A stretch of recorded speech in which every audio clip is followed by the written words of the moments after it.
Hello, hello, hello, and welcome to the Comic Conspiracy, episode 537 for the week of Sunday, March 6th, 2022. My name is Ryan Higgins, and it's a cold, dark night here in Gotham City. Who's here? Who's here with me? Brock Sager. Kevin. And Charlie. Hello, everyone. Hello. It's all Batman tonight. We are going to be talking about Batman. You guys ready? To do this? I know Kevin's got an early morning, so we're Are you ready? We're going to get right into it. Ryan, I'm so ready. Right as you say, we're going to get right into it. I have a lightning round question for everybody before we even start. Oh, okay. Well, I did already pre-roll my. I assumed Toby would not be joining us, so I already pre-rolled my number generator. Kevin, you're actually going to start this. Okay. So hit us with the question, and then. So first heads up, anyone listening, it's all Batman tonight. 2022 movie just came out. We're going to talk about it. No spoilers in this opening part. Kevin's question, I'm assuming, no spoilers. Right. Correct? Okay. We are going to do a quick roundtable. Everyone's going to have their couple of minutes talking about overall general feel of the movie. Again, no spoilers. And then we'll go into it. So if you haven't seen it, you got maybe 15, 20 minutes. You get to listen without fear. And then after that, we'll, Oh, there's always fear when it's Batman. So I'm going to ask this question. I think I know 2/3 of the answer to this question. I think. But just for the record, setting aside this movie, what is everybody's favorite live-action Batman movie before this? Dark Knight. Yeah. It's... Oh. I mean, this will come up, I'm sure, at multiple points through the podcast. It's pretty hard to not talk about Dark Knight whenever you're talking about anything. But, I mean, I don't think Dark Knight's my favorite Batman movie. I think Dark Knight's my favorite comic book movie. I like most of the Batman movies. Yeah, I'm just saying, what would be the warmest spot in your heart right now? Yeah, I mean, Dark Knight is an absolute masterpiece. Okay. Charlie, how about you? God damn it. I should have put money on this because I would have called 3 out of 3 on this if I had predicted it before I started. I'm not even kidding. I should have written it down and held it up to the screen right now.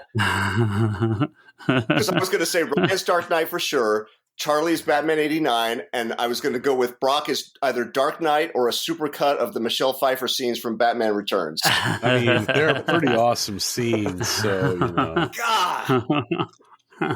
Well, for the record, I'll pick Batman Begins with my runner-up being the 66 movie.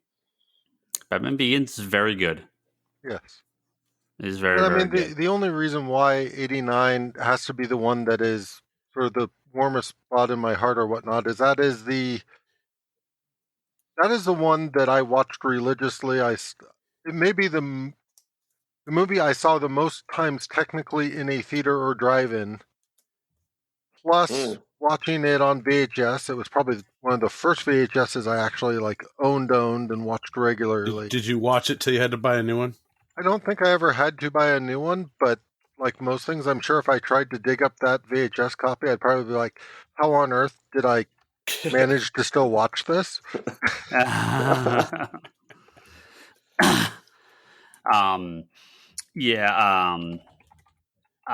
mean, yeah, it is real tough for me to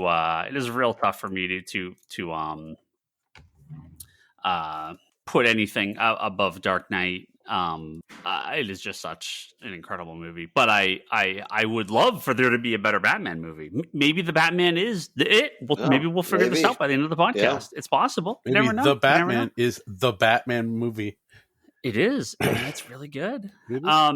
Kevin. Yes, sir. It is 8 hours fresh in my head as the time we're speaking right now. Okay, you saw it this morning. Yep. Okay. Yep. Okay. Me and Brock and Charlie did the 9:30 p.m. show on Thursday. Meeting 10 p.m. is when it started. A clear 1 a.m. when we got out. Toby, for the record, did fall asleep. I was told 5 times during the movie. Saw about 25 minutes of it. See, what I figured out is this. When Toby stops, he will die, right? He's like a little wind-up toy. And when he stops, he just passes out because that's the only time he ever sleeps is when he stops I bet he probably falls asleep at red lights when he's driving. He feels like that type of person. I've fallen asleep driving because I used to work really late at night and I just get sleepy because I was like, those are coming home from clubs, say, Yeah. 3 a.m. or something like that. Yeah, Oof. yeah. That's the rough one. Yeah. Well, I'll say that I saw it with clear eyes and a clear head, and like no exhaustion. I made the right call not going to that screening. With you guys, nothing against the people who were there. I'm just talking about the breakdown. Sure. The time. Yeah. I was good. I was awake through the whole movie. Now I'm just prepared to blame you, though, Ryan, because you're the one that made Toby sit down. Based on your logic, if you just let him stand up and move around like he was. Oh, yeah. He said he was going to watch the entire movie standing up, staring at me, and watch it through the reflection in the window of the projector, because he could see the movie just backwards. And that was the only way he was going to make it through the movie. And it was true. He fell asleep like 4 times. So, Kevin, why don't you... I was going to say, by the way, we did do the theater rental. I'm just never going to the movies again, like normal. I'm just going to apparently rent the theater like 9 or 10 times a year and just do these things, because like I never want to go to the regular movies again. I never want to go with an actual group of strangers. It's like somebody flying on a private plane and saying, "I'm never going commercial air again. Never going to ride coach again." I never want to. I hate it. We could just talk afterwards and beforehand, and like there was no, it wasn't like glaring at people being assholes or on their cell phone or they're crying kids or any of that nonsense. Except you glaring at Toby. Well, but he once he sat down, he passed out, so it didn't matter. It was fine. So Kevin, why don't you start us off? We'll go Kevin, Charlie, and me, Brock. Give us your couple minutes quick hits. So this is with no trailers, no footage, whatever images. I went in completely cold. I think I didn't go on IMDb to check this beforehand, but I think I am a fan of all the Matt Reeves movies before this, to one degree or another. So I have not seen the third Planet of the Apes. I love the first 2. Yeah, agreed.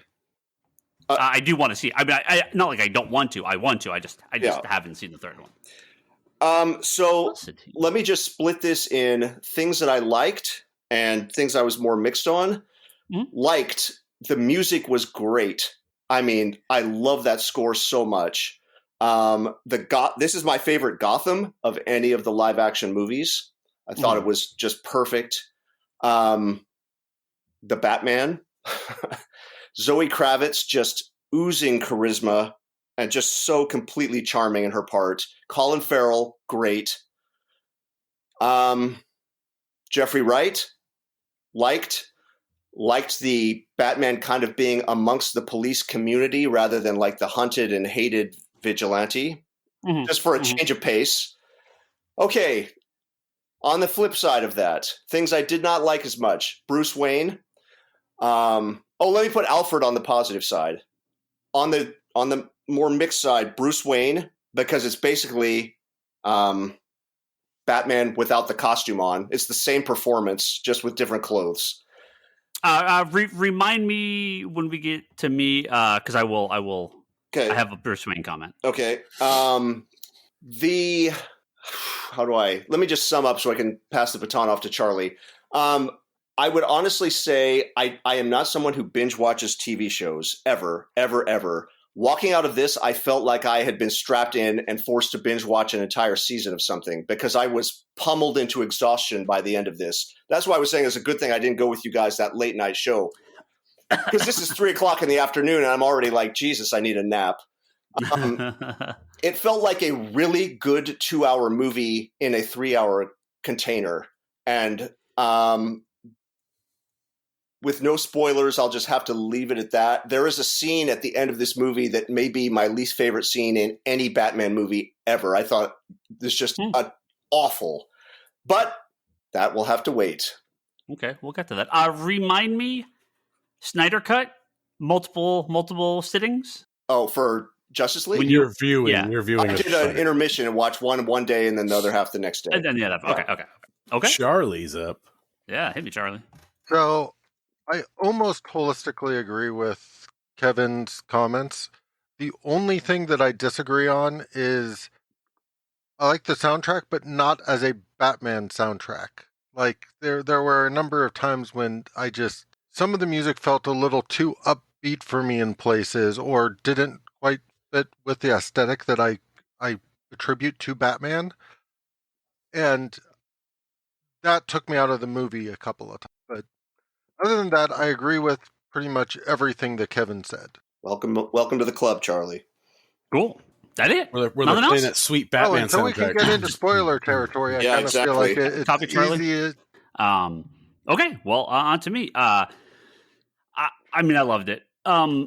Kevin, what you said about the TV show thing is actually exactly what one of my main comments about the show was. This, to me, it felt like a 6-episode HBO Max like crime miniseries, and I loved that. Now, I'm generally not one to binge either. I don't normally watch, 6 episodes of an hour-long TV show in one sitting. I am on record as saying Netflix binge is horrible. Everything should move back to a weekly format. And it does seem like, in almost every case, that is what's happening, outside of Netflix.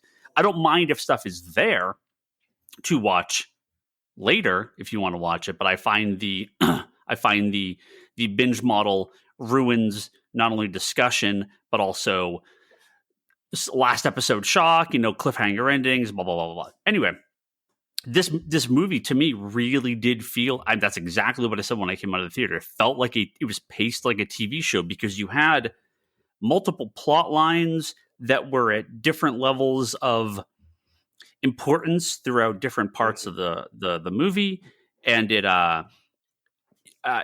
could have kind of ended a few times. I know Leanne's comment when we walked out, she was like, "Oh, I thought the movie was over, and there's still like 40 minutes left or 30 minutes left. Like there's a whole another sequence." And I don't know if that's maybe intentional for what they what their plan is with the TV show, with the Penguin show. I don't know if maybe this was originally, some idea of this was pitched as a Batman show, and maybe that's why some of the plot comes off that way. I don't think it's a problem. I actually, one of the things that I love most comic book movies, but they always feel like the comic book movie feels like the big splash page, where the TV shows feel like the single issue comics, right? The movies feel like the event, and the TV shows feel like the monthly comic books, right? And I like that so many shows have transitioned to a TV format so well. And I think characters like the X-Men, and with the X-Men, the movie is the wrong place for them. I think X-Men is better suited for TV shows because you have such a large cast, you have so many characters.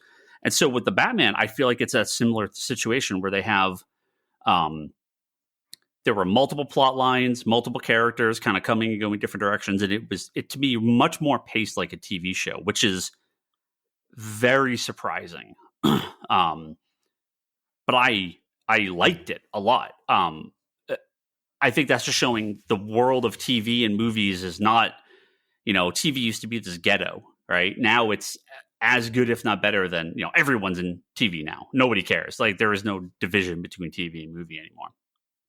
Specific on Batman stuff itself, the Bruce Wayne thing, I am perfectly fine with this version of Bruce Wayne because he's supposed to be like 28. He's just getting back. He's only been there for a little bit. If you go by year 2 continuity, he's really only been back for a short time. He takes off after the death. He trains after his parents' death. He trains, and now he's back. Right. So the darker, brooding, more serious Bruce, still conflicted, still not sure what he's going to do, totally worked for me in this. I think, look, can I just jump in on that for 10 seconds? Not to interrupt your segment, but I was just going to, the only reason it stood out to me, I have no problem with everything you just said, but there's a scene where Alfred says to him, "Oh, it's time for Bruce Wayne to make an appearance," and which sets up kind of the paradigm that it is a different, quote, character than the Batman. But he just, I wanted to see that scene where they say the accountants are here. I'd love to have seen that scene. Not that I want this movie to be longer, but can you imagine that dude like running a business meeting? I can't even picture it. And so that's what I think that's exactly the case, right? I think this is the Bruce that is still refusing to acknowledge his the Wayne legacy. He's still well, we will talk more about this, right? But his quest for vengeance. If we're really going to talk through this, we're totally going to get into spoilers. Oh, that's what I mean, right? He is still very much in his quest for vengeance within this movie, right? So that is a major part of the movie. I don't think there's a bad cast in the movie. Especially Colin Farrell. I mean, you could have put him in front of me and given me a list of 1,000 actors, and I never would have said Colin Farrell in the first 100. Like, completely unrecognizable. Just incredible. And again, we'll do more detail, especially Riddler. I have a lot to say about the Riddler. We'll get to him later. But yeah, I think there's, Dark Knight, like I said, the Joker. I mean, it's to me kind of an impossible task to beat. But this is right up there with the best of the Batman movies to me. I have very little to no complaints. So there's a lot of interesting stuff that, especially I want to break down kind of every character, and we'll kind of go over their plot lines and what we like and what we didn't like. I mean, I have one small complaint, but we'll get to that at the end. Brock, hit me. So I get to go last after everyone loves the movie. This is so much I can add to this conversation. No, everything you guys have said is spot on. I did not feel the movie was too long. I felt that there might be more to the movie. Especially when there was one cut between scenes. But even if the movie was a little bit longer, I wouldn't care, because the content that we've gotten from the movie is just so fantastic. Going over it, yes. I think if this movie came in at like 3.5, Kevin just would have not even gotten to see it. I think that sub 2 hour or sub 3 hours. I think if Kevin saw like a 3:25 runtime, he would have just been like, "Nope, I'm out." No, I totally would have gone. Some of my favorite movies of all time are long movies. If you have enough story there for a 3-hour movie, then tell it. What you do is you buy 2 tickets, you watch the first half, you leave, then you come back the next day and you watch the back half, right? It's perfect. But I think what you're seeing is kind of a hybrid of TV and movies, in the sense that, and kind of like comics, right? You go from a single issue comics, kind of that TV show feel. Original graphic novels is kind of that movie feel. And there's that middle ground with like that oversized, 68 page special. And I think that the Batman hit that mark very well, especially since the influences for this movie were, spot on with like what they were recommending people like read, in that go to your comic store and buy these graphic novels. It was Batman Ego, Long Halloween, and Year One, right?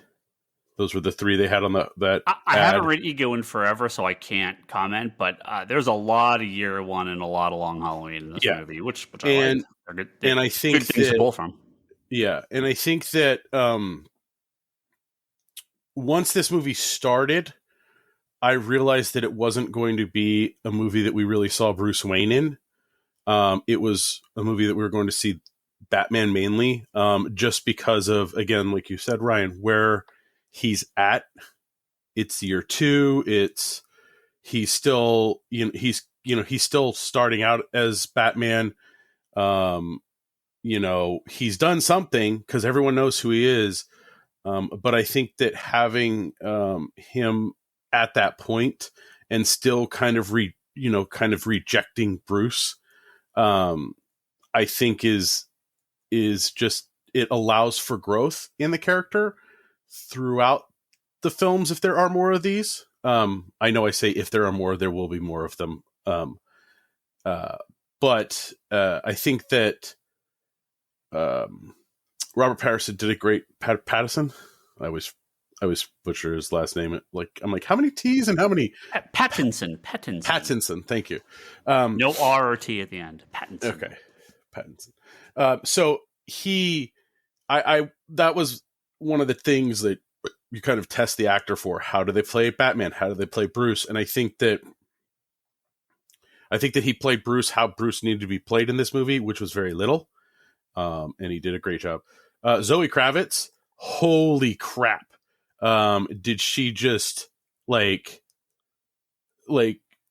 love Michelle Pfeiffer, but I mean, Zoe Kravitz did a fantastic job as Catwoman, and Selena Kyle, or a little more so Selena Kyle, because she wasn't really addressed as, or, she was more of a cat burglar. Did they? Because I don't think they called her Catwoman at all. Did they? No, I don't think so. Yeah, this is very much, outside the costume, very much year one Catwoman. I mean, they did have a reference to the Bat and the Cat, at least one, suggesting, yes, cat burglar, etc. Yeah, you have a lot of cats, cat burglar. Yes, it was more kind of word association while dancing around actually saying it. But I think the second you establish sort of that Bat and the Cat, it's very easy to see where it would become a persona similar to Batman kind of thing. Yeah. No, I thought they did a fantastic job. I think the extra time in the movie did helped out immensely with all the storylines and plots that were going on. Because there were, in essence, kind of three or four arguably bad or villains in the movie. 5 if you kind of include extra people, but we can get into that stuff later. Really awesome. Despite the long run time. And if there is a longer cut of this movie, I will gladly watch it. So. I can't imagine. Well, there was a question I had later about Matt Reeves talking about a scene. I wasn't sure if it was something that was deleted or something that never got filmed, but we'll get to that. Okay. We're going to start doing spoilers now, so we'll just kind of hit on all the characters and some plot points here as we get through the rest of the episode. Are we going to work bottom and then up, or we'll kind of do whatever. I have at least one thing I want to say about Riddler up front to get this out of the way. To me, the comics are always the real thing. Whatever they do in the movies and TV shows and video games and cartoons, however more popular they are, it's not the real thing. The real thing, the original thing, is always and will always be the comic books. Now, sometimes they take stuff from the movies and TV shows and video games and bring them into the comics. Totally fine. Harley Quinn, Livewire, X-23, all that type of stuff. Awesome. The Riddler.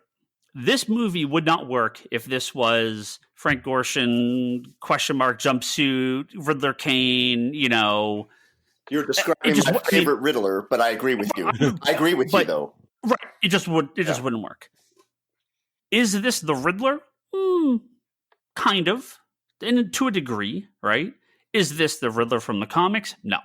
Do I want this Riddler in the comics? No. Under no circumstance do I want this Riddler in the comics. Do I like him in the movie?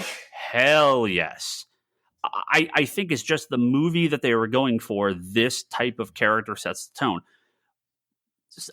Penguin is somewhere in between the comics and a more real life version. Penguin is much more closer to the comic than any other character in the movie. Outside Batman and Gordon. So Penguin to me felt like we're still going to give people some element from the comics. Obviously, Catwoman's played very much not as a superhero or villain or anything. She's just a person that's there.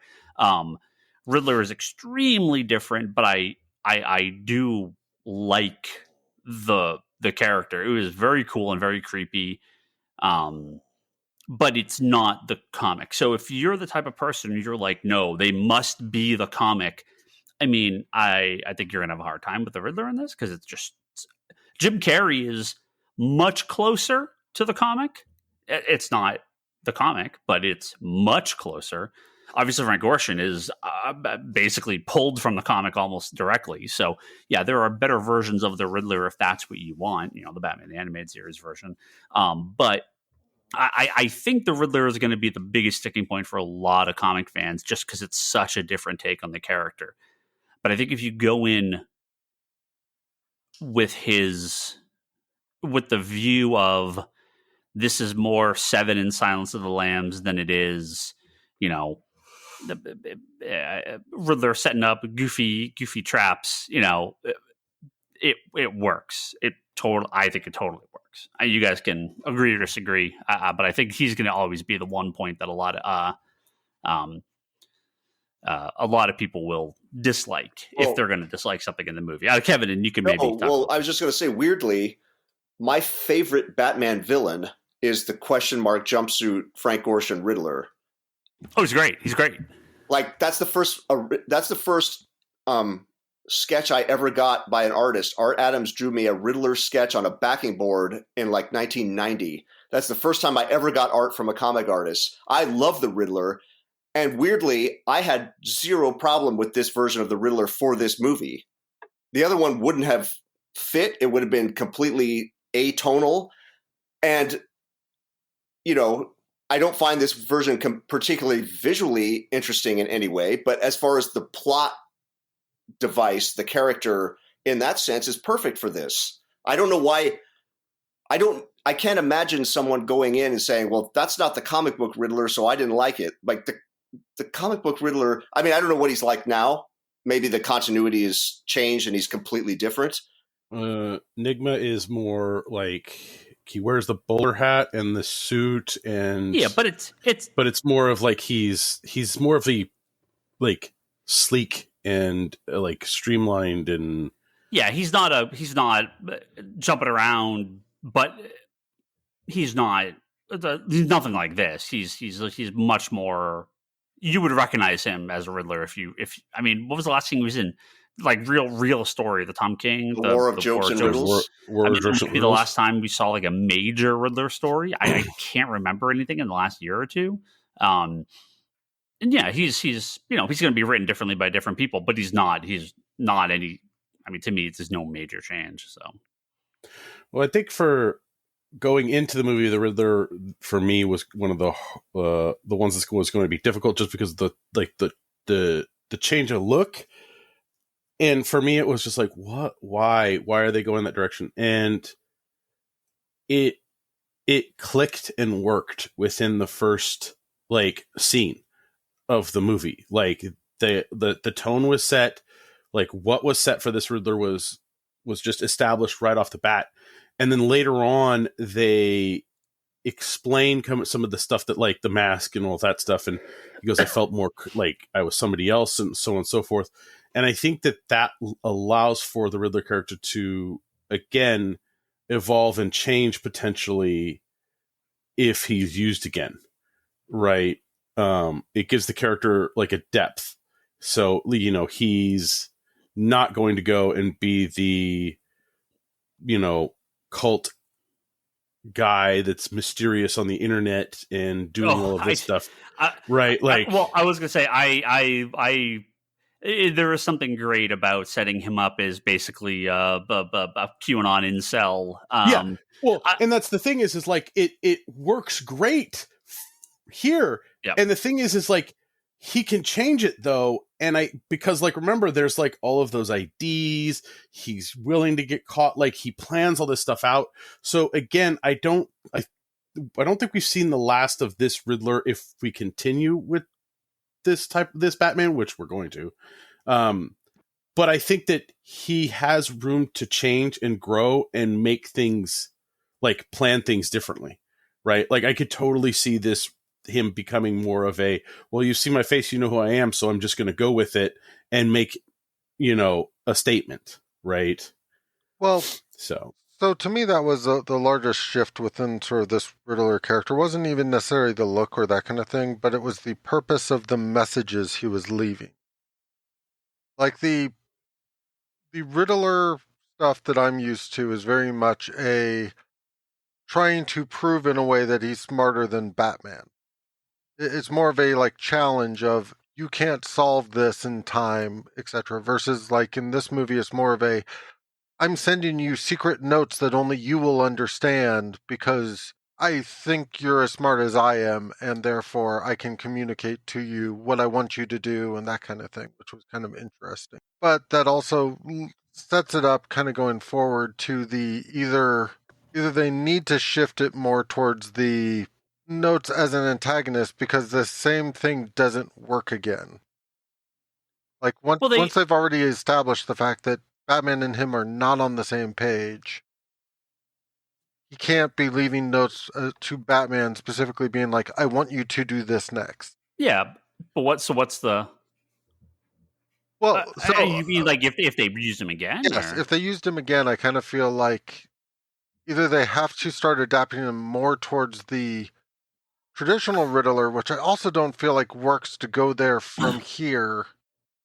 Well, I think where they leave him at the end, you know, he thinks like, oh, we're the same, and Batman's like, oh, no, we're not. You know, I think that's the end of that. I don't think there's any. Well, no, but again, that's my point. Is the whole point of the riddles and stuff was essentially a covert way to communicate with Batman for the Riddler in this movie. Right. It was not a.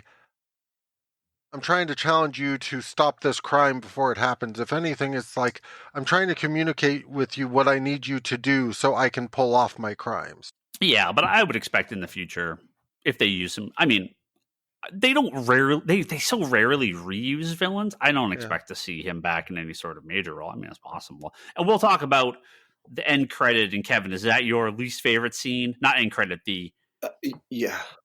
Oh my God, dude. Okay. Well, let's give it some time. We'll get to that. We'll get to that. I want you to just picture the darkest expression on my face you could ever imagine, and that's what was there. Hold on. That's all I'm going to say. We'll deal with that later. Again, I think that we're also thinking that, I mean, this is year 2.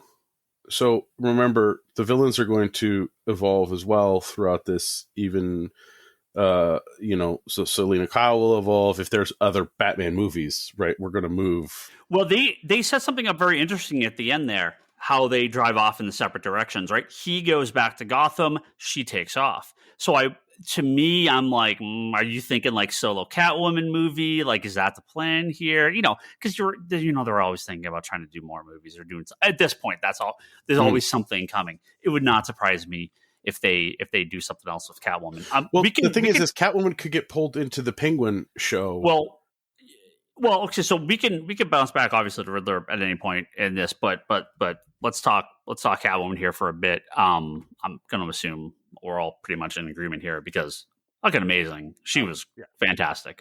Zoe Kravitz did fantastic job. Yeah, awesome. You know, it's funny. I mentioned this. Maybe on the Facebook group or Twitter or something like this when the stuff first started coming out. I don't know if anyone, if you've gone back and looked at year 1 in the last, year or two. David Mazzucchelli, the way he draws Catwoman in that, I always read it that she was supposed to be some possible mixed race or possibly black. She does not look like normal. Well, year 1's when she has the ski mask, right? Yeah, but she's got the super short. She's got the super short like buzz cut. Her complexion is so when they can't. Obviously, whenever they cast stuff like this, people will get mad. But I was like, actually, if you look at year 1, she looks fucking identical to that version of Selina Kyle in that movie or in that book. So I don't know if that was intentional. I don't know if that was a coloring thing. I don't know if that's maybe completely unintentional and just a misreading on my part. But I always took that in year 1 that she was not supposed to be white. So I thought it was interesting, that they went with someone like Zoe Kravitz for the role. She was fantastic. We get a little bit of Burglar Catwoman, obviously. I like the ski mask thing. That was a good. She had the little kind of ears on it. It wasn't like it wasn't overly Catwoman, but it was she clearly knew what she was doing. She was a fighter. She was like, I had just. have we had a, short of the Catwoman movie, and that's less, what's her name? Halle Berry. It's less Halle Berry and more the movie, just what the movie is. I mean, have we had a bad Catwoman ever? I mean, I don't think so. She was great in this. Yeah, I mean, Catwoman the movie was woof. Halle Berry looked fantastic as with whatever they put her in, because it's Halle Berry. You're just not Catwoman though. Like, it's just. But yeah, it was not that. But yeah, I mean, most of the Catwoman we've gotten have been just fantastic. I mean, I even look back on the '66 Catwomen, and because there was 2 different women that played Catwoman, and they were both good. Right? No, there's 3, Brock. There's 1 in the movie, 1 in the show, and then or 2 in the show. Yeah. Eartha Kitt, Lee Merriweather, and Julie Newmar. Yeah. What in year 1, what was her roommate's name? Catwoman. Holly. Holly. Yeah. Because they brought her back into the comics. I was like almost wondering if like the roommate here was supposed to be some kind of almost version. I mean, they didn't kill her off, and obviously they do different things with her. But I was like, yeah, no, they're pulling pretty. For being a year 2 book, they pull exactly 0 from year 2, or for a year 2 movie, and a lot of stuff from year 1. But it all makes sense. I mean, there's anybody who complains about Zoe Kravitz in this movie as Catwoman, or just in general as Selena Kyle, is. There are words I could use to describe those people, but I'm not going to. No, I mean, I haven't seen any, and I did see a couple of people, Kevin. The reason I brought up the Riddler stuff earlier is because I did have a couple of people that I've seen online, and a couple of people in the store were like, "Oh, I don't know about the Riddler," like not like nothing major. I mean, I really haven't seen any actual criticism of Zoe Kravitz. Like, she's fantastic. And as long as we're on this topic, let me once again pimp one of my favorite recent TV shows. Anybody who likes Zoe Kravitz in this movie, check out the show High Fidelity on Hulu.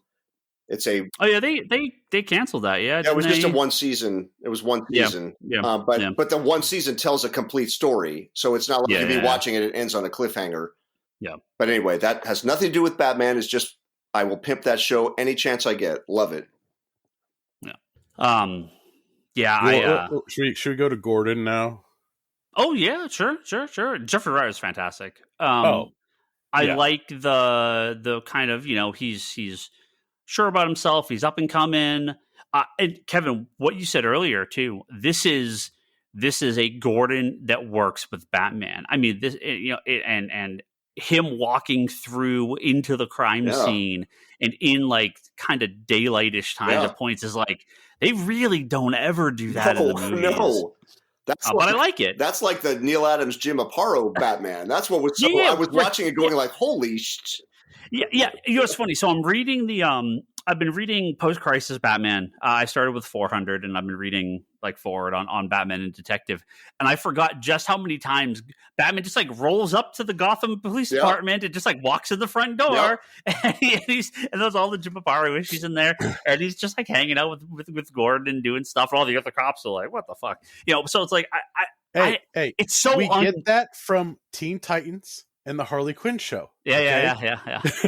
It's just so unusual because they never do that in the movie. We'll get the on top of the rooftop that he disappears. Like, that's great. And look, I mean, but yeah, very, very unique for the movies to actually acknowledge like Gordon and Batman working together. And I think give me 1 second, Charlie. We didn't really talk about this. I'll let you continue, but obviously something we have to say about the journal movie and tone. People have always asked for it, and now we got it. And if your complaint is the movie is too long and slow and boring, quote unquote, remember you asked for a movie where he's a detective. You ask for a movie where it's not just punching and kicking, and he doesn't have rocket launchers and machine guns on the Batmobile. We got that, and this is the movie. So I'm not saying this. I'm saying you may want to actually think about what you're wishing for, because if you didn't like this movie, if you thought, because again, same thing, some people thought it was too long and slow and boring. There's going to be people obviously that feel that. That's what a detective Batman is going to be. It's not going to be him punching the Joker for 90 minutes, right? Charlie, go ahead. I was just going to say, the only thing that bothered me about the walking Batman into the crime scene and that stuff is the fact that this wasn't Commissioner Gordon yet. Like, he kept getting called out Sorry, and I should say that. down for bringing Batman onto the crime scene, but they never actually did anything based on, other than tell him, you shouldn't be bringing him to crime scenes. And then he'd do it to the next crime scene. Yeah, and he'd be dressed down again. And the commissioner got killed, so it actually works, right? Because there is kind of no one in charge, really. Yeah, but there was like that other guy who called everybody out of the room. Like, they didn't necessarily establish a hierarchy, but they made it very clear Jim was not at the top of that hierarchy. And that's the only part of it that really felt strange to me, the way that you already had the signal and it was clear that he was doing it. You already had, when you had people above him basically saying, you shouldn't be working with Batman, yet somehow he's allowed to continue doing everything he was doing. It was a little weird. Kevin, you remember, you watched it most recently. Like, it's the guy that's above him used to be his partner, right? Was it? Like, wasn't that the connection? Like, they were... They worked on the case together. He said he was part of that case. I don't remember it being directly his partner, but it may have been. But I think I want to distinctly say, because when he's brought in, right, and you're like, okay, he's what? They're bringing him in, and then that little, like, or that just beat cop stops him, right, and he goes, no, let him go. And then the guy comes in that's pissed off. He's like, he's the commissioner. He's the commissioner, but he's like, I've let this go too long. But it's like, I think that they worked together or they know each other. Like, there's something there. I can't quite remember what it was. Kevin, do you remember? You mean the commissioner who gets killed? The guy because there's the guy with the beard at first. That commissioner who gets killed. And then the other guy who kind of steps up as the new leader.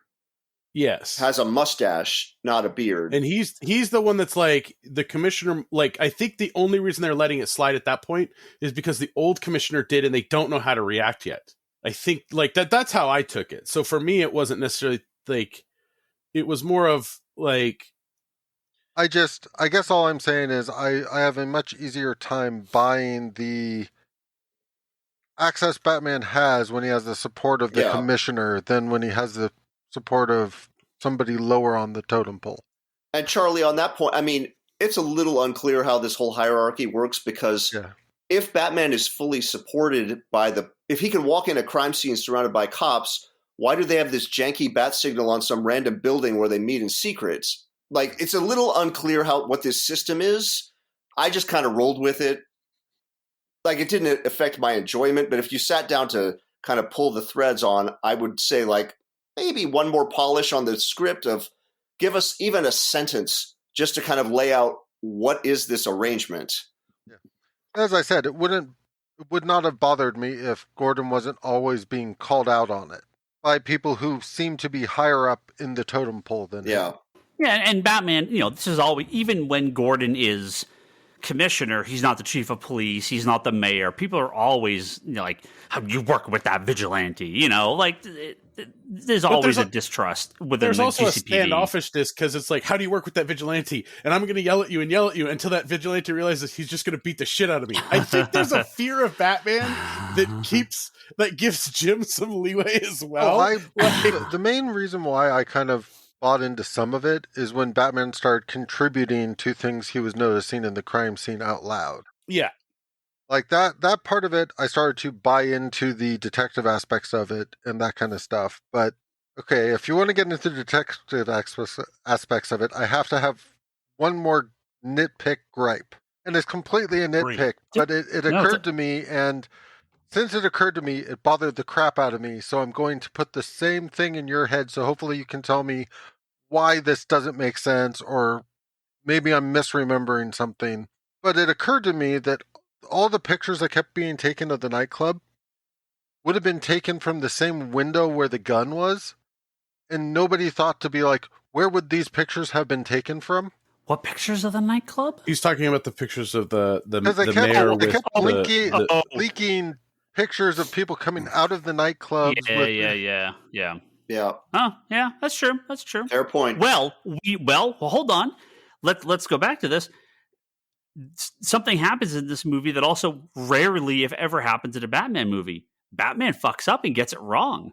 I actually had to look this up earlier after we saw the movie because the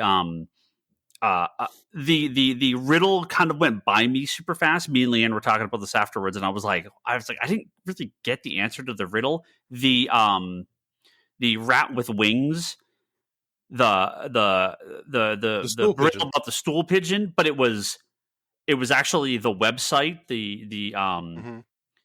you are the bat with the rat with wings, URL Yeah. forget what it is. Relata. Yeah, let me see. El Rata Alata. It's supposed to be La Rata Alata. So the whole riddle was you are the rat with wings. You are El Rata Alata. So you're supposed to go to he was supposed to go to the website Rata Alata. The URL is Rata Alata. Yeah. But the whole point of that is they fucked up. Batman and Gordon got that wrong. Mm-hmm. Yeah. And the Penguin was the one to figure that out. Yeah. So I actually like that we have a Batman that makes a mistake, that gets like he's still learning. And I would, I will answer I will no prize your nitpick, or I will counter your no prize with that's just them missing a clue, right? And he's still learning. So the thing about the angle on the camera thing, and this isn't just a nitpick to Batman, it seems like a very natural thing to try and establish when processing evidence. Like, that's not a novel thing. Play a video game and you have to do detective stuff. You go scan everywhere where the picture was taken, where this happened. I'm just saying, in everywhere. terms of general police procedure, that would be one of the standard questions I would think they would consider when looking at those photographs and stuff, because it wasn't just Batman investigating this. So it just seemed like a huge oversight on everybody's part. Look, the GCPD was I got it. It wasn't an oversight. It wasn't an oversight, right? It was somebody in the department was like told to go check out the thing, and they're on Falcone's payroll, and Falcone doesn't want anybody knowing, so he just told him just say everything was okie dokie, and the guy never went and checked it out. Yeah. What a great segue. Or Batman made a mistake. To Carmine and Falcone. John Turturro, I never would have thought, but what a great casting. I love that we're getting the criminal. We always get a little bit of these guys in the movies, but I like that we're getting Falcone. I like that we're getting the Maronis. And that is, oh man, I want that Batman TV show, the GCPD / Penguin show. The potential for this is so good, because I love the crime boss stuff in Batman, and I really, really want to see more of this. And this was one of those parts where I was saying earlier about how it really felt more like a TV show. I had to kind of get it right in my head afterwards, just who's setting up who and who's working with Falcone and how because they talk about the biggest drug bust, getting the Maroni family and getting all those off first, just the inner work, the politicking of the crime bosses. That feels more like that's Game of Thrones shit. That's not like a Batman movie. Like, they don't tend to get that deep into like politics and crime family stuff in the superhero movies. And I love that it was just not just I'm the bad guy and I'm the bad guy. There was way more to it than that, and a buildup of actual that, like I said, them having to solve the crime and actually do detective work and police work and try to figure out what was going on and who was involved and who really was, the puppet master and where all the stuff came from. All the crime stuff I loved. And just like going into and just Gotham City itself, Kevin, you said like this is like your favorite Gotham. Just going into like the nightclubs, like there were really cool visuals through the whole movie that didn't feel. it. Well, They I think we got a great combination, right? Like, because remember in the Tim Burton Batman film, there was some really, really good, solid shots of Gotham, like those, the windows and utilizing stuff like that. And I think we got that with Falcone's, inner layer, and a couple of the other things, but we didn't get necessarily the Gotham where Batman's hanging off of gargoyles and stuff like that. We got it more of a kind of a realistic one. But I think didn't they film both this and Dark Knight in Chicago? They must have filmed some of this. It feel like it had the it's the bridges. It's like the overhead train stuff. The overhead metros. It seemed like that was the same area that they filmed Dark Knight. Well, they filmed was that Chicago? So if you remember, hold on, Chicago. Hold on. I'm looking at the end. I've got an image here on my screen of the special thanks screen at the end, but it also has filmed at Warner Brothers Studios, Leavesden, England. Filmed on location in London, Liverpool, Glasgow, and Chicago. Chicago, yep. And if you look at Dark Knight was filmed in Chicago too, I think. Or was that Pittsburgh? Dark Knight might have been Pittsburgh. Or a mix. It might have been a mix of the two. I'm not sure. I want to say it was... Because I think Nolan was trying to create kind of an anonymous American city rather than it be a recognizably one real place. Anyway, Ryan, I had to check myself. Chicago. Okay. Yeah. I had to check myself during the movie with the reminding myself this was year 2, because that first scene at the nightclub where Batman goes and knocks on the door, punches his way in, fights through the crowd. I'm kind of like, that's Wolverine. Batman is going to be in the dude's office when he turns around in the dark. But then I guess you kind of go, well, he's still learning how to be that sneaky Batman. Well, that's the thing. He learns by the end. Remember, right? In the first one, because it's the running joke in the movie, right? He knocks on the door that one of the twins answers, right? Yeah, and then he just beats his way through the first time. The second time he goes in as Bruce Wayne because of the connection with his father, right? And there he kind of gets that that he gets led right up there, no problem. In the last one, when he goes, remember he knocks. And then he sneaks in, right? Yeah. So I think it shows kind of a learning process in that. But man, did the twins it was amazing that they just kept getting beat up and beat up and beat up. Oh, that was very funny. I did find that an interesting decision in this movie, and I honestly don't know how I feel about it, but the way they did a very good job setting the mood and sort of the fear level, but it's really weird to see Batman walk out of the shadows slowly. I love that. I'm coming aspect of it, but it is a really odd decision. But I don't know. I liked the whole kind of what is it? The when he was walking, I got a huge Western vibe of just that. But when he's walking in the that gets into the same thing with me in terms of the music and that kind of stuff. I don't associate Batman with Nirvana. Well, that's part of it, but with a tone Batman to me is not a Western. No, Batman itself is not a Western, but I think it's just showing kind of an appreciation of influences and stuff like that. I appreciated that, there was a distinct sound to him entering, there's a distinct sound to every Batmobile. This Batmobile is the screechiest, loudest Batmobile we've ever heard, and it's amazing. But I think that the sound was played with in this movie very well, to the point where I'm kind of thrown off by it.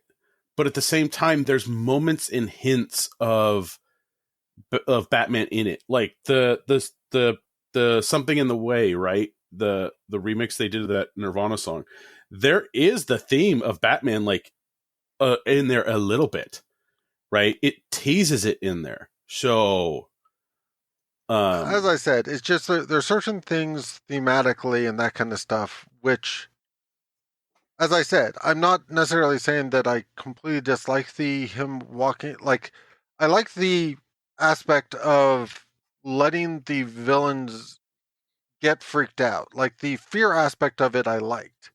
The freaked out, all focused on the area you're going to walk out of, and we know he is mostly bulletproof, but we also know his face is not bulletproof. Yeah. So drawing all that attention without necessarily knowing exactly what he's going to be walking into in a way throws me a little bit. So a lot of those scenes where he was I'm going in the front door, I'm walking through here, I'm drawing all this attention to where I'm actually going to enter. Like if he had been deploying something over there to make the footstep sounds and then he just appeared behind them, I'd have no problem with that.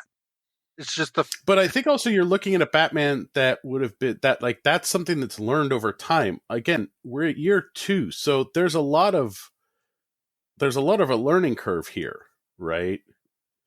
I mean, he's not going to be but the best. The He's not stuff I gonna- love about Batman is the fact that he went out to get training on various skills he would need to forge this war on crime. I understand him learning certain things, but I also would have gone under the assumption that he would still have gone out, been gone for years, and learned with the greatest magicians, and learned with this, and learned with that. Not just learned how to fight, but learned different skill sets.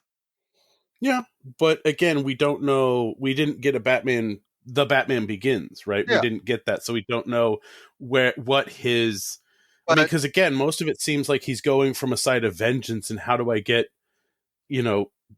there as fast as possible? But to me, again, there's a little you can leave. I like he's already Batman in this. I like that it's year 2, but I also think it's kind of a weird situation to be like, he's already Batman, it's already year 2, he's already figured out his costume, and yet he's still walking up directly. Like, that's something he should have learned on his first day on the job not to do, not after 2 years of getting pummeled. Emu Batman, Emu Bruce is a little more, stubborn. Well, Brock, to go off a comment that you made a couple minutes ago, the Batmobile and the car chase I thought was awesome. Yes. Oh, yes. Yeah, fantastic. Oh, God. First of all, pardon me for screeching. First of all, Charlie probably did not see, but I almost died drinking a sip of water. So thank you, Brock, for your laughing and taunting on the live stream. Sorry, I was wondering. I was like, "Are you going to be okay?" Like, to excuse myself for a couple of minutes because I almost passed out. But so sorry if I missed anything important. But the car chase. When I first saw this Batmobile, see, I like the super cartoony Batmobile. Mm-hmm. I may have made a mistake. We even came to love the armored. Oh, I love the Tumbler. I love the Tumbler. Like we came to love that. Like, it wasn't as campy, but it was still it was real. It was its own thing. What model is the Batmobile? No, this. So, like, what type of car is it? Because I fucking loved this Batmobile. Yeah. This is like that. Jesus Christ! Now we know what his midlife crisis car buy is going to be. Early '80s, like muscle car Batman. Yeah. Oh God, it was great. So it is modeled after a second generation 68 to 70 Dodge Charger, albeit heavily modified. Yeah. So, we know what Ryan's going to be buying. Yeah. So just let Leanne know if you're going to be getting a Charger. We know why. Well, who's left who we haven't talked about? Do we hit everybody? Oh, yeah. No, of course. Okay, yeah, I can see the body of it, but heavily modified. Yeah, of course I know. Okay, yeah, of course I know what this car is. Yeah, it's going to be in your garage in about a year. Yeah. I mean, really, Batman, right? Yeah. I mean, that's the big one this will talk about. We didn't talk about Penguin so much. We've talked around him a bit. Yeah. I mean, Colin Farrell, he did a great job, but we have to give props to the makeup department. Oh, he's like the makeup and I don't like just I don't practical effect usually people are just. I don't usually come out of these movies saying they should win an Academy Award for this type of thing, but they should win an Academy Award for makeup. Yeah. On Penguin, he was unbelievable. Yeah. Unbelievable. It doesn't look anything because- like Colin Farrell. It's just completely unrecognizable. Well, and it's like you said, it's a great blend of that Penguin-esque comic book version, but also that mob crime boss thing, right? Like it was in the teeth, right? It was that like gold teeth, like he had in like they were a little sharp, but nothing too crazy. He's got some scars, like not an overly long nose, but just long enough to make it. You're like, yeah, this is some shady guy. Yeah, no, it's man. Penguin was fantastic. With Batman, though, I saw a great comment where someone said, that it seemed like they were even pulling from like the Arkham video games, just that like group battle against like the Joker thugs or whatever they were at the very beginning. It sort of had that similar like, him bouncing off between the mob of villains. Oh yeah, when you're playing the Arkham City was where kind of they fine tuned that well enough. But yeah, that back and forth of just battling it out with people in the video games. God, that was so much fun. Yeah, and I did feel that in this, but it didn't feel like video gamey. It didn't feel fake. It felt like they sort of maybe took that and said, yeah, we can make this real.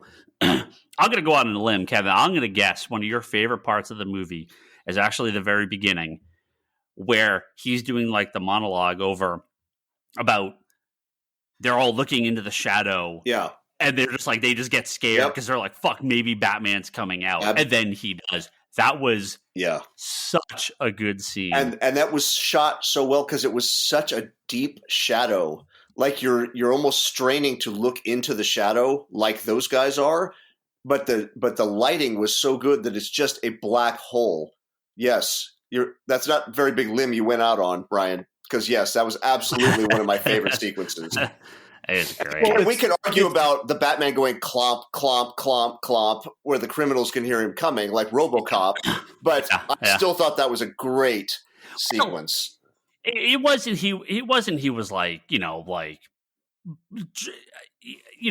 not the, he's sticking to the rooftops, coming down, doing superheroic acrobats. Actually, well, we'll go back to the bat suit and everything.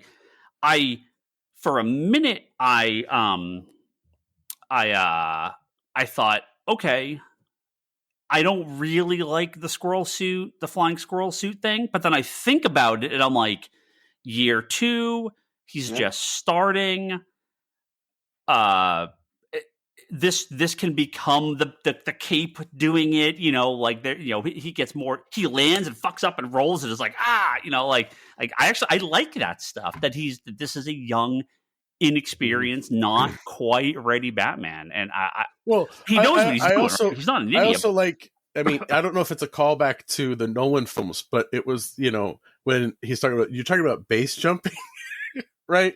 Like to me, it was just a kind of callback to that where, Nolan gave us kind of where he was like improving things as he went, right? He was still where he was at, but he was improving things. But yeah, the squirrel suit was kind of funny. Yeah, but I like that was one of the few scenes where I was like, okay, there's clearly some CG going on in the landing. There's a scene where Catwoman sort of jumps off and like kind of rappels down. But for the vast majority of the time, I felt like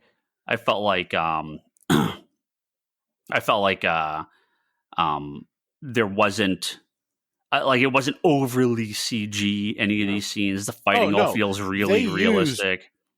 I want to know how much water they used to rain down on the cast during this show. Because good God, there was a lot. And the funny thing is, the night we went to watch it, it actually rained here in Bay Area, and which was weird. So, I mean, not like that, not Gotham raining, but I got Crow flashbacks when I was watching the movie a little bit because I was just like, oh man, there's so much rain, but. Yeah, no, I think it was great. Like the suit was fantastic. I liked that detachable bat symbol that he uses to cut things. Like, oh, look, a practical use for the bat symbol for once. So, anybody else got anything? So to go back to the Bruce Wayne thing, just because it still bothers me that he was a brooding Bruce Wayne, but it mainly bothers me because I kind of felt like it was a somewhat wasted opportunity to really turn the standard on its head a little bit. Like, I would have loved if the end of this movie, he was standing up with the new mayor talking about rebuilding and kind of establishing, like, this is the origin of Bruce Wayne coming out of this movie to be something that the Batman couldn't be for Gotham. Like, that would have pushed it up to a new level to me if they had kind of used this to create the more charismatic Bruce Wayne. Well, I think that's the intent, right? I mean, the whole end of the movie that way, but they needed a scene just with the new mayor talking about rebuild and moving him in that direction, and I would have been. I could see that. Well, I think it just depends on this. I don't think this movie needed that Bruce.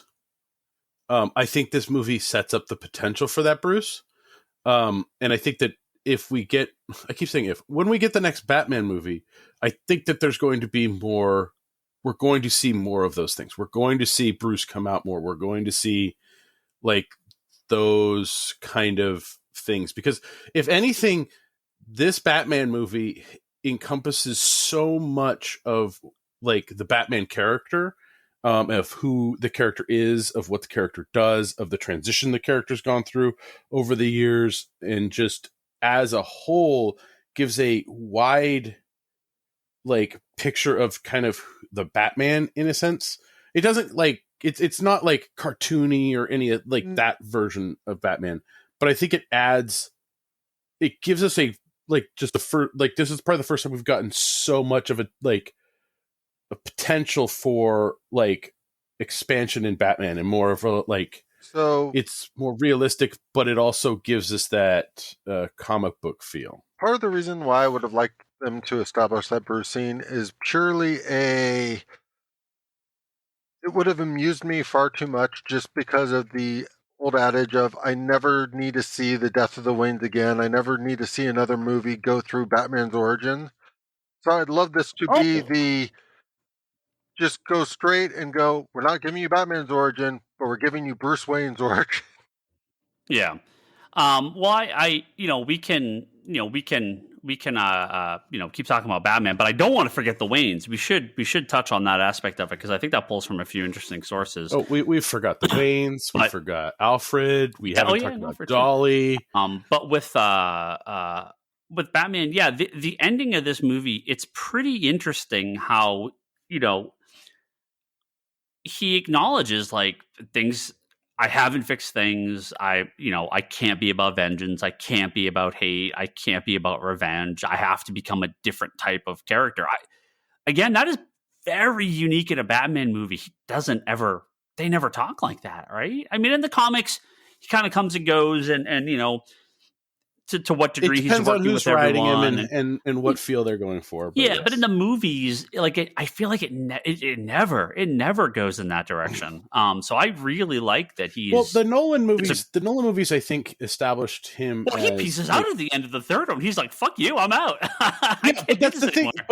But that's the thing, right? Is in the Nolan films we got this is my purpose, right? In the first film. The second one was this is me being Batman, and this is the transition for me being kind of the scapegoat that escape that everyone needs. If they need somebody to aim at, it's me. And then he's the savior at the end in the third one, right? So like I think again we're at the start of this Batman franchise. So I'm really curious to see where we go. And so like for me, I'm holding off on kind of like that well, they didn't do this with Bruce, or they don't like what they did with the Batman, or like I'm kind of holding off on some of those aspects, especially if it's something that can move into another movie. That's pretty much that. So, because like Alfred survived being almost blown up. That was one thing I wish we had more. Alfred feels he kind of is abandoned in the back half of the movie. Yeah. He kind of just disappears after he gets injured. I really wish we had more Alfred. He was great. Yeah. Well, there was, I don't know if you guys noticed, but there was the cut between when Batman finds out that Selina can get into the club and then gets her into the club. They just kind of jump from one thing to another, right? Like it felt like there was something else that happened in between. Like the jump there was like, I don't know, a little drastic. Kevin, do you remember what I'm talking about in that specific scene? Not particularly. I'm having trouble visualizing it as you're describing it. Well, it's when he gives her the contact lens to put in her eye. Like it cut to that so drastically, I think, that I was like, wait, there has to be something else in between. I think there was a few parts in the movie that I think could have had a little extra, and I did feel that Alfred's was cut out.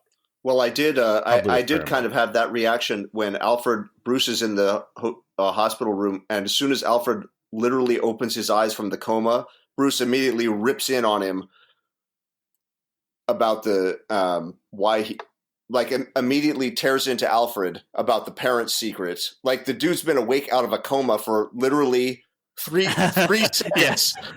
Yeah. But that's the angry emu. Yeah. No, I thought Andy Serkis. Andy Serkis. Sorry, I'm horrible with names. No, Andy Serkis. Yeah. I thought he did fantastic. Yeah, he was great. I liked his Alfred. He did a solid Alfred with what we were seeing, like with what we were given. Like he did a good job playing Alfred. So well, but we've also had a great run of Alfreds. Oh yeah. Whoever said earlier about the Catwomans, Alfred has always been good. Yep. Yeah. Has there ever been a bad Alfred? No, I can't think of one. Yeah, I don't think I can't think of it. it. I got excited for a second with that other woman who was like Alfred's sidekick. I'm like, that's totally if that's Aunt Harriet. Oh, yeah, it's totally Aunt Harriet. Yeah, they just never use her first name though. I don't think he calls her Mrs. Whatever her name was. Yeah. Yeah, it was totally Aunt Harriet. That was super funny. That made me laugh. Yeah. So you asked what's your favorite Batman film? I'm gonna go. What's everyone's favorite Alfred? Right. Well, I mean, again, they're all they're all great. Who's your favorite? I mean, we've only really had two in the movies. Well, no, what's his face in Batman and BVS and Justice League. Jeremy Irons. Jeremy Irons. I forget what's the guy's name in the. Jeremy Irons struck me as too good for the size of that Alfred role. It's like you're wasting it's like you have Michael Jordan just shooting free throws on a playground. Yeah, but he just did so well with it, right? Yeah, I mean, there was just so nothing to that part. That's what was disappointing in the Jeremy Irons one. The 89 one was Michael Gow. Yeah. Yeah, I couldn't think of his name. Yeah. I don't know. I mean, who else? I mean, other than what's his face? Michael Caine. I mean, how do you not say Michael Caine? You know, it's. I think he's. Yeah, I think he's fantastic. I think for me, it's a toss up between Michael Caine and Michael Gow. Like it's. I just don't think we got enough. Yeah, I just don't think we got enough of Alfred in this movie. Yeah. More Alfred. We always need more Alfred. Yeah. Yeah, Well, can I before I peace out, can I comment on the unfortunate? Yeah, well, I was gonna say we'll deal with that in a couple other small bits, and then I mean we'll wrap it up. I was cringing in the theater, like physically, my sphincter was tight. I was in so much displeasure. Like, I want to hear the story comes out that Matt Reeves was forced at gunpoint by Warner Brothers management to include that god-awful Arkham Asylum scene, which is just like the worst kind of fan wanking. It's not only played and pitched at a completely different tone than the rest of the movie. It sticks out like some fans snuck in and like edited into the master copy and nobody noticed till it was already in theaters and it's too late. It just was horrible. The Paul Dano performance as the Riddler changed completely in that scene from everything else he'd done. And that quote unquote cameo was no, the man who laughs or the man with the laugh. Like, God. Well, Kevin, so this is what I was talking about before. There was, I don't have it in front of me, so I don't know for sure. I don't think it was filmed. I think it was something that was in the script that got cut. But Matt Reeves said that there was a scene that he was what's the actor's name? Which actor? The Joker, the guy who plays the Joker. Got it here. But he doesn't play the Joker. Barry Keoghan. I forget to pronounce his name. He was in Eternals. Yeah, right? yeah. He's really good. Yeah. So I'm meaning he's a really good actor. I'm not talking about this. Right. So there was supposed to be a scene that got cut that he's basically Hannibal Lecter. Batman was going to go to Arkham to talk to him about there's a serial killer on the loose. Help me catch him. Can you help me? Can I learn from you? It doesn't sound like he's the Joker yet, but he's the Joker, but he was like a serial killer of some form that had already been captured and was already in Arkham. And so that scene was wisely cut because that's too much in an overstuffed movie, adding that another subplot. But then also should have been cut is this scene at the end.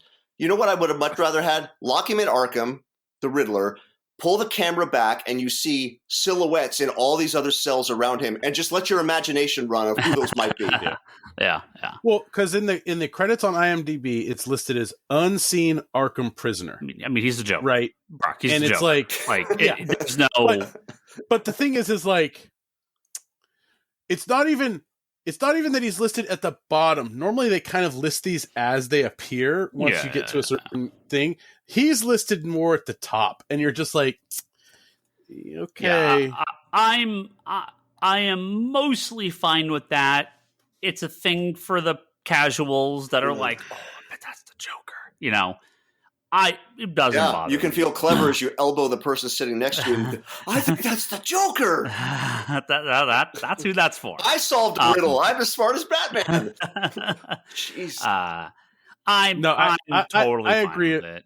I agree a little bit with what Kevin was saying. Like, it felt like that, like the Riddler character changed there, but not changed in a natural way. He just changed it to fit whatever that scene was supposed to be. It's like he's suddenly playing Frank Gorshan in that cell. Yeah.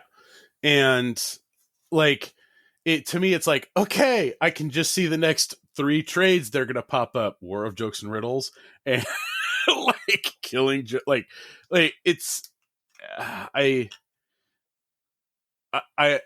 can understand why they did it, because the studio's like, we have to give the audience some fan whatever service, which leads to the troll at the end of the movie. Well, maybe Brock, maybe the studio didn't say that. Maybe that was a Matt Reeves invention totally. I'm saying I wish the answer was the studio forced him to put it in. Oh, yeah. I would feel better if I heard that. Yeah.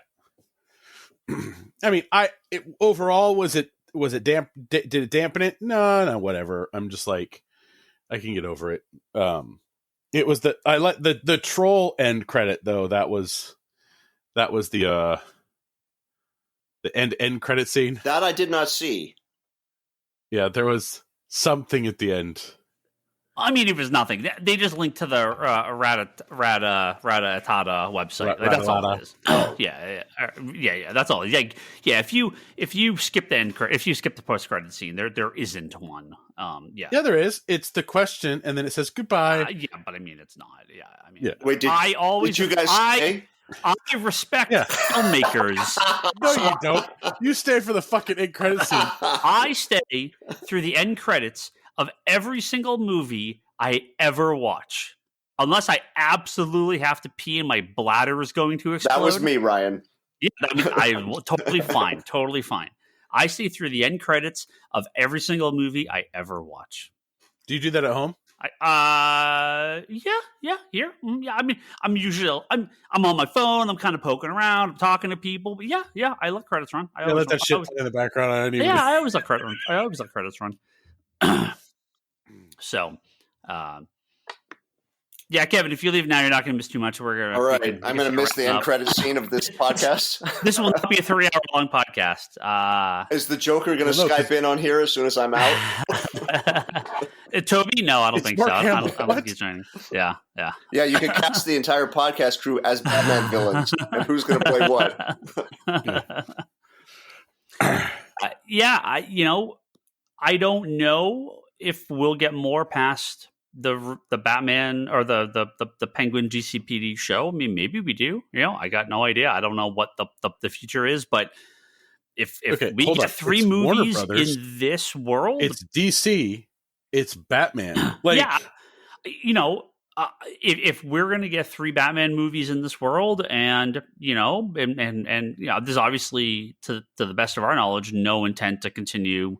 Well, that's not true, because we're getting multiple Batman in the Flash movie, so we're going to get some level of Batman still in the DC universe line, right? So in the DC movie line. So as of I don't know when the date on this was. This is 12 hours ago. So as of like midday today, the Batman opened with 128.5 million domestically. Yeah, I think it cleared like 250 opening weekend, international. Well, they said it was like 250 with international, but that was 12 hours ago. That's those are estimates through Sunday. Like they always have the Sunday estimates up. So yeah, it's about 250 international, about half of that US, that's I think I saw this the highest grossing DC film since 2016 opening weekend, which that's BVS, right? 2016. Yeah, I think so. So huge hit.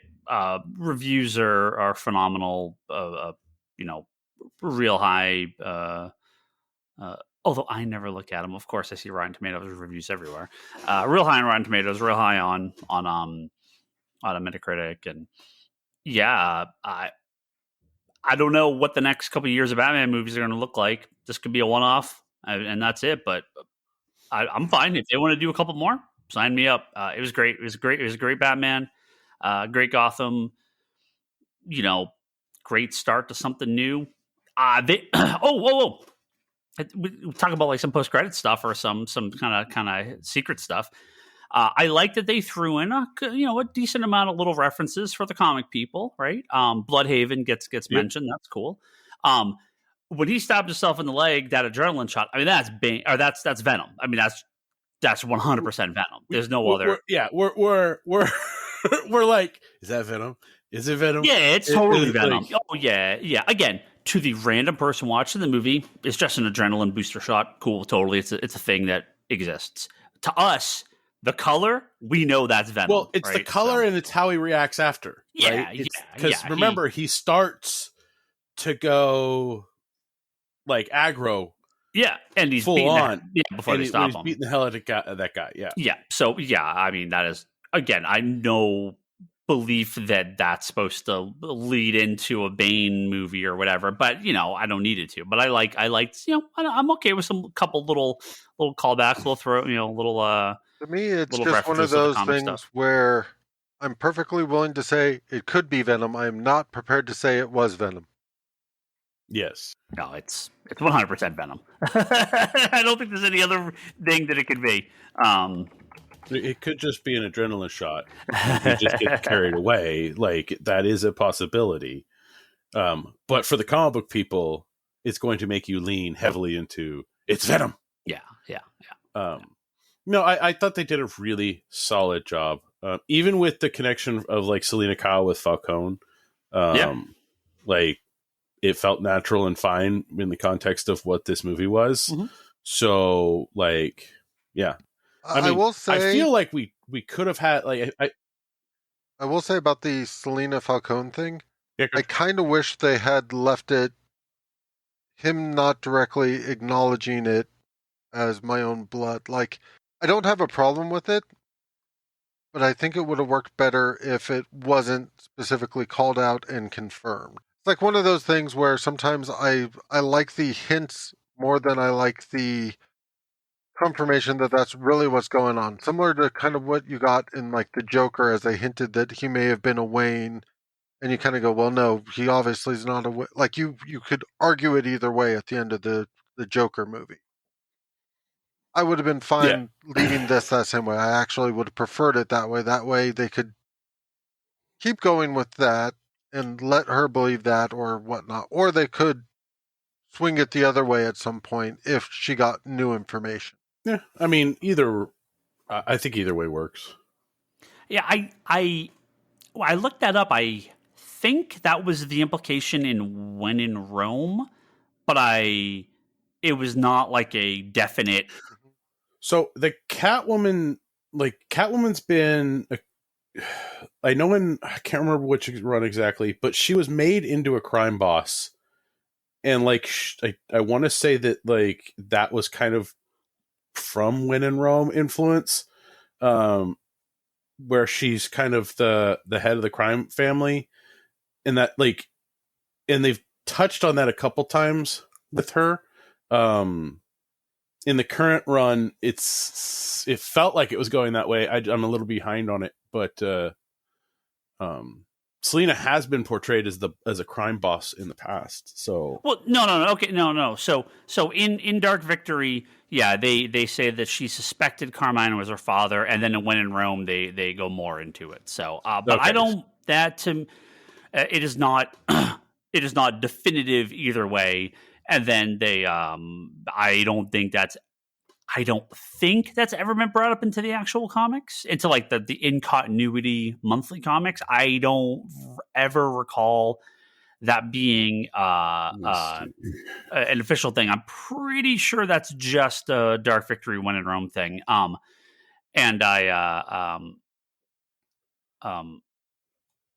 in this, it doesn't seem like he denies it, but it doesn't also, there's no paternity test where he's your father, so like, they did do it in Batman Eternal 23. Cause I looked up like her as a crime boss. Yeah.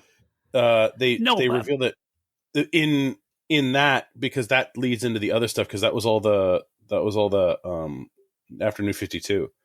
She was the, Rex Calabrese. Like, but they've never said in any of the monthly comics that her dad is Carmine Falcone. That's no. Purely that's what I'm saying. I'm not saying a crime boss. I'm saying that her dad is Falcone, and that's purely in When in Rome, and I don't believe they've ever brought that into the main comic series. And that's why, as I said, I don't mind at all the belief. I don't even mind the fact that it could be true. I just think from a storytelling perspective, I could have done without the one line of him saying my own blood. Like if he had never said that, I think it feels awkward in that sense because we haven't established that between the two of them. It's him kind of, that feels like that would come more from a like crime mob like movie, or like that would be something that was said in that type of movie, but not necessarily in that moment there. Yeah. To me, it's just it's more of what I would have preferred and less of a nitpick. I'm not saying they did anything wrong. I'm just saying I would prefer that they had left it ambiguous where it could have been either way. Yeah. I don't disagree with that. It's a connection that I don't necessarily need, but it doesn't hurt the film in any real way, I don't think. I mean, unless we're missing anything major. The Waynes stuff. We didn't really talk about that. So, I also want to talk about the Hush connection, because we haven't talked about that. Sorry. That was another one of the things. The Hush, to me is like the Venom thing. I'm pretty confident that's not a thing they're ever gonna deal with or follow up on. But it's a little bit involved with the Waynes. I just took that as like a little Easter egg thing that they just threw in. I mean, obviously they could, but to me, the Hush connection is kind of, the Riddler mask is much closer to the Hush bandages than anything that we've seen Riddler in the past. The whole idea of that question of who is he and that kind of stuff is directly out of Hush. The fact that they established the fact that Elliot got killed and we know the Riddler was an orphan, you could absolutely take it that way, that was Elliot's kid, or you could say that was, and I actually like that about this movie, that they leave it very open question. They don't really establish who is the Riddler at the end of this, other than the fact that he had a bunch of different IDs. So I think from that perspective, from the sort of combining the Hush and Riddler, I really like this story. Like, from that context, I think this works incredibly well. Mm-hmm. I think if you were to do a Batman movie and you would want to build up to something, like, you can't do kind of a Batman Hush movie right out the gate, right? Like, if you were to do a live action Hush film, because of like the cast of characters that would need to be in the film. No. That wouldn't be. I mean, a Hush movie wouldn't be that. A Hush movie would be Hush. They wouldn't have every single character in it. But what I'm saying is like, if you're looking at what are your top recommendations if people are coming into the comic store saying, what should I read of Batman? But it's a totally different thing. They're never gonna have a movie with 14 villains in it. Not like Hush. Ryan, we live in a day and age where we've said they're never gonna do something, and we're sitting there going, I never in a million years thought they would do this, but they did. But again, if you were to build up, you would want to build up to a Hush movie, not start out with one. So, well, I mean, Hush is great. I love Hush. Hush is a great villain. The Hush book is awesome. But they would never do an exact copy of the comic. Or, I mean, they could bring Hush in now. He's an adult. You know, Tommy Elliott is the son of the reporter that was killed. He's now taken over. You know, he calls himself Hush. He knew Bruce Wayne as a kid. I mean, they could totally do all that, right? I mean, not the story where he kills his parents, but his parents were killed by the Waynes. You know, he blames them for him. Yeah, I mean, it's an easy jump, but I don't see them adapting the comic in any sort of accuracy. I didn't.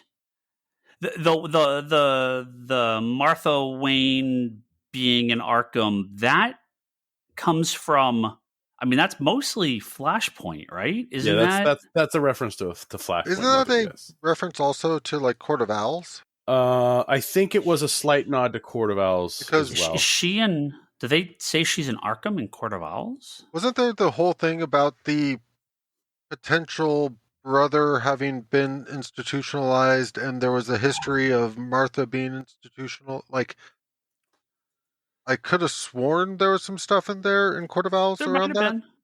There might have been. Yeah, I don't remember. Because I thought that was part of the whole explanation for how Bruce may have had a brother out there. Yeah, but it turns out it's not. I mean, that's like, as I said, it's one of those things that I like where it turns out that it can be an open-ended question where they don't definitively say that was 100% impossibility or not, just that they gave enough doubt that you don't necessarily say that this for sure is what's going on. Yeah, I think it's open enough. I don't need them turning Martha Wayne into the Joker in this, but I'm fine with I'm mostly fine with the Waynes not being some perfect loving philanthropist family. I mean, God knows we now understand much more that most of the time there's a lot of baggage and a lot of bad stuff in the background of these people's lives, and they've done a lot of bad shit to get to the place where they are in power. But this So wasn't. I don't really mind. This story wasn't the Waynes did a bunch of bad shit to get in power. It was No, I don't mind. What I mean is, I don't need the Waynes to be like perfect. Yes, I'm saying, they have their struggles with Martha.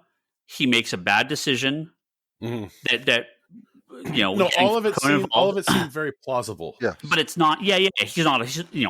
They set up Thomas Wayne as like a bad guy, but the truth is he's not. So I'm fine with that. I don't mind some level of shade of gray there. Dash of gray, in the Waynes. I don't need them to be perfect. But I don't want them to be like, oh yeah, he ran for mayor and fucking killed people. Like that to me is a step way too far. Again, in Flashpoint, sure, Martha became the Joker and doing all the stuff. Yeah, sure, that's fine. But in main continuity, I don't want her to have been like a secret supervillain or some shit. Like, no.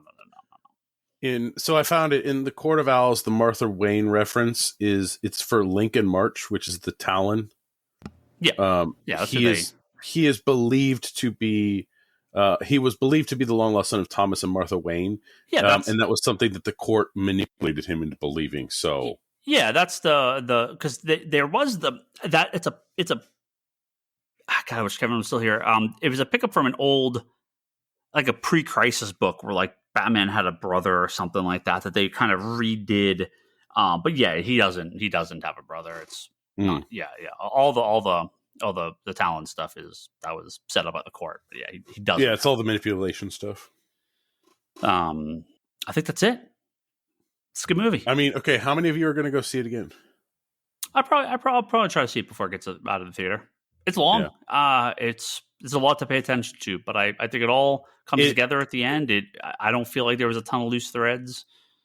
So you're saying you're going to rent out a theater again, Ryan, after your big questions got answered? Yeah. I feel I want to go see it in IMAX. I want to try it. Yeah. Because I mean, the one downside to renting your own theater is you get the smaller one, so it's a nice experience to get the movie. But I think that the Batman deserves kind of that big something a little bigger IMAX. Which I was looking it up at the theater next to me because I live near the Sunnyvale one, AMC. They only have 4 IMAX showings a day. Well, yeah, it's 3 hours because long. It's 3 hours. Long. So I was like, damn.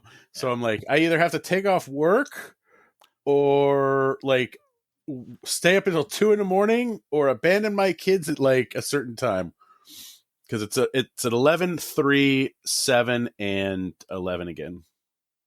Yeah, your kids are old enough; they can take care of themselves. Or take your kid. I don't think there's anything in the movie that they wouldn't like. I think Brody's definitely old enough, and I think Hattie I don't think necessarily I would take them to see this one. I would probably introduce them to the Batman 89 first. So I will say, I am really curious to hear from how kids are responding to this movie, if they're enjoying it or finding it boring or whatnot. Yeah, it's not a kid's movie. I mean, because I think there's enough action.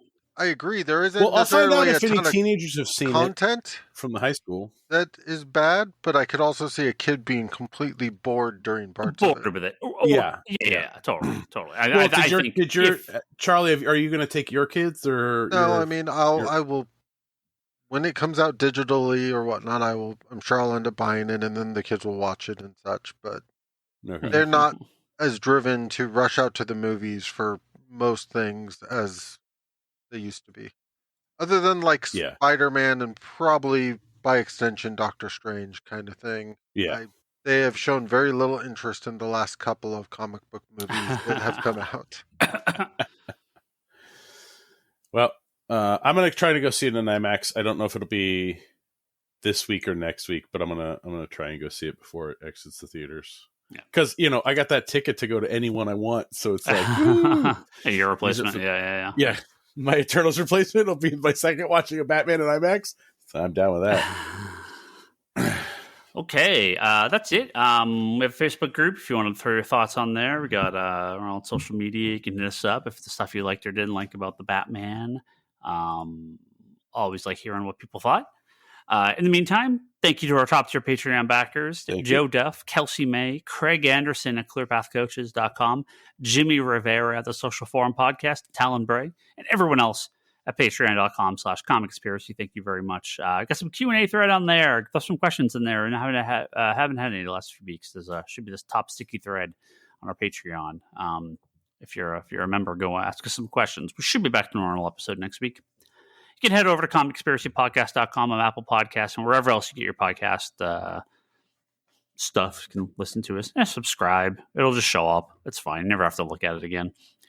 Comicsconspiracy.biz is where you can purchase comic books from us and pick up at the shop or from mail order. We're always shipping out stuff. Lots of good books. We've been putting some discounted incentive covers on there. We're going to start putting up a lot more inventory on the website soon. So always check on there, see if there's anything you're missing.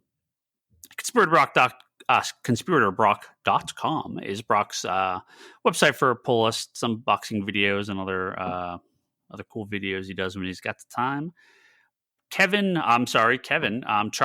does the Wanderers in the Fourth Dimension podcast. Maybe you guys should switch one time. Doctor Who podcast Charlie does monthly at this point. Back to weekly or whatever when the new episodes of Doctor Who I could just see it now.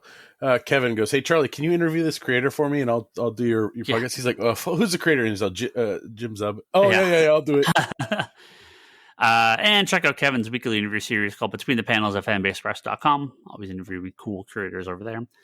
And my wife Leanne has leannehill.com. That's where all her art is, and you can buy prints from her at etsy.com/shop/LeanneHillArt. If you're on Twitter, please give us a follow. Ryan Higgins Ryan, Brock Sager. That's me and Brock. Toby is Toby XI. Charlie is Insanity in Chaos. Kevin is at Kevin Sharp, and the store is Comics Con Store. And please listen to Geekbox. Should be an all Elden Ring episode this week, and then Manga Machinations. Our friends over there talking about manga and anime. Okay, I'm gonna turn around and continue talking while I throw my my back grappling hook into the sky and disappear off into the night. What are you talking about? And then you turn back around and you're like, he always does that. He always disappears. That's us. That's his podcast. We're disappearing off into the night now, off into the Gotham sky. You can't disappear when you announce it.